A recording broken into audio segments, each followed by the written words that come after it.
இன்றைக்கி நம்ம mini vlog பார்க்கலாங்களா. இன்றைக்கி ஆடி 18ங்க. ஆடி 18ங்கிறது மன்னர் காலத்துலேருந்தே கூட நீர்நிலைகள் எங்கெங்கே இருக்குதோ அங்கே போய் சாமி கும்பிட்றது நம்மளுடைய வழக்கங்க.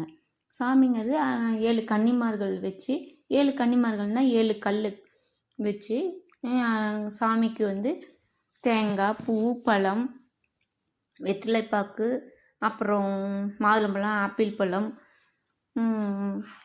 ஆரஞ்சு, கொய்யா, நவாப்பழம், இந்த மாதிரி பழங்களையெல்லாம் வச்சு அதோட இனிப்பு வகைக்கு இனிப்பும் வாங்கி வச்சுக்கலாம். அதுக்கப்புறம் பச்சரிசி, எள், பாசிப்பருப்பு வறுத்து அதையும் வச்சு சாமி கும்பிடுவது.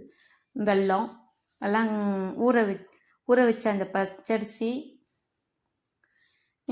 பாசிப்பருப்பை வறுத்துக்கிட்டு லைட்டாக வெள்ளை எள் இல்லைன்னா கருப்பு எள் வறுத்துக்கிட்டு அதையும் அதில் கழுவிட்டு ஊற வச்சுட்டு அதில் வெல்லம் கலந்து அது சாமிக்கு பிரசாதமாக படைக்கிறது நம்மளுடைய வழக்கங்க.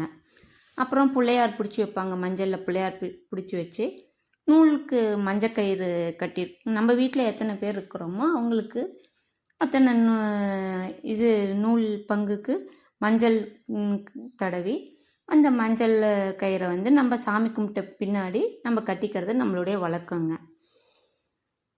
அதுவும் இல்லாமல் நம்ம வீட்டில் பரம்பரையாக வரப்போ ஏதோ ஒரு சின்ன பொண்ணுங்க யாராவது தவறிட்டாங்கன்னா நம்ம வீட்டு பொண்ணுங்கிற வழக்கத்துக்கு அந்த குழந்தைக்கும் துணி வாங்கி வளையல், பொட்டு, சீப்பு, ரிப்பன், அப்புறம் கண்ணாடி, துணி வாங்கி வச்சு கும்பிட்றது வழக்கங்க.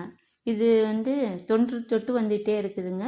ஆடி 18 அன்னைக்கு நம்ம கும்பிடுறது நமக்கு நல்லது, நம்ம வம்சாவளிகளுக்கும் நல்லது. அடுத்தடுத்து குழந்தைங்களுக்கும் அவங்களுக்கும் புரியும், அவங்க எப்படி நம்ம சாமி கும்பிட்றோன்னு பார்த்து அடுத்த தலைமுறைகளும் சாமி கும்பிட்றதுக்கு வசதியாக இருக்குதுங்க. அது இல்லாமல் நீர்நிலைக்கு போய் நம்ம சாமி கும்பிடும்போது நமக்கு ஒரு நிம்மதியும் சாமியோடைய அருளும் கிடைக்குதுங்க.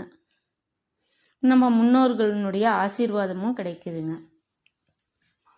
இது நிலைகளுக்கு போக முடியாதவங்க அவங்க வீட்டிலேயே போரு, கிணறு இல்லைன்னா தொட்டி அதற்கு முன்னாடியும் வச்சு கூட நம்ம இந்த 7 கன்னிமார்களை வச்சு சாமி கும்பிடலாங்க. அதுவும் கூட முடியாதவங்களுக்கு, பிரயாணம் பண்ணி போய் சாமி கும்பிட முடியாதவங்களுக்கு இந்த மாதிரி வீட்டுக்குள்ளேயே சாமி கும்பிட்டுக்கலாங்க.